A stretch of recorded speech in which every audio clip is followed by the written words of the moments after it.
Bhojpuri cinema की कहानी जो 1962 में गंगा मैया तो है पियरी चढ़ाई से शुरू होती है। सुभाष चंद्र बोस और उनकी आज़ाद हिंद फौज के साथ एक दिलचस्प रिश्ता साझा करती है। इस कहानी की संयोजक कड़ी है नज़ीर हुसैन, जिन्हें अक्सर भोजपुरी सिनेमा का पितामह कहा जाता है। नज़ीर हुसैन का जन्म 1922 में उत्तर प्रदेश के गाजीपुर के एक छोटे से गांव में हुआ था।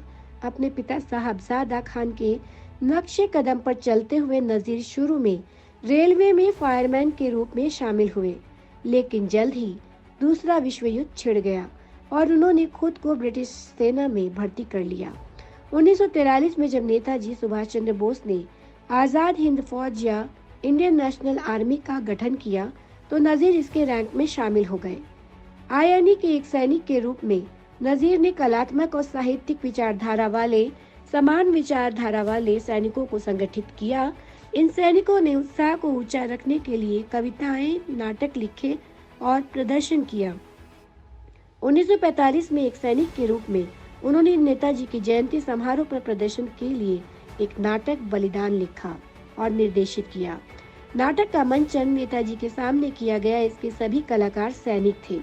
नज़ीर याद करते थे कि एक अभिनेता, लेखक या निर्देशक के रूप में उन्हें सबसे बड़ी पहचान उस दिन मिली थी जब नाटक देखने के बाद नेताजी रो पड़े थे।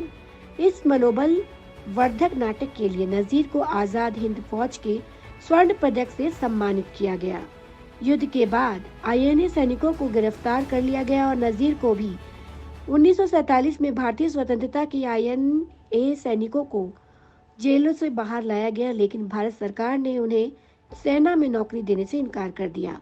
नज़ीर और उनके कई आईएनए साथियों ने देश भर में नाटकों का मंचन करना शुरू कर दिया। ये नाटक उनके आईएनए दिनों के दौरान लिखे गए थे और इनमें नेताजी और आईएनए सैनिकों की प्रशंसा की गई थी। फिल्म निर्माता बीएन सरकार को ऐसा ही एक नाटक सिपाही का सपना देखने का एक मौका मिला। प्रभावित सरकार ने उन्हें कलकत्ता में न्यू थिएटर्स में शामिल होने के लिए आमंत्रित किया। नज़ीर फिल्म उद्योग के साथ एक लंबा कार्यकाल शुरू करने के लिए कलकत्ता चले गए। बिमल रॉय ने उन्हें सहायक के रूप में ले लिया। 1950 में नज़ीर ने आज़ाद हिंद फौज पर आधारित फिल्म पहला आदमी की कहानी और संवाद लिखे। फिल्म का निर्देशन बिमल रॉय ने किया था और नज़ीर ने फिल्म में एक डॉक्टर की भूमिका निभाई थी। जल्द ही नज़ीर ने बॉम्बे फिल्म उद्योग में चरित्र भूमिकाएं करना शुरू कर दिया था।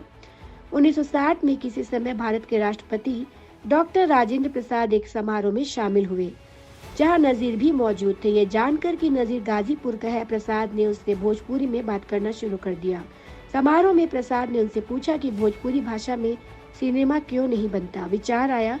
नज़ीर ने एक फिल्म की कहानी और पटकथा लिखी, जिसे अब पहली भोजपुरी फिल्म गंगा मैया तोहे पियरी चढ़ाईबो, हे माँ गंगा मैं तुम्हें एक पीला कपड़ा के रूप में जान जाता हूँ।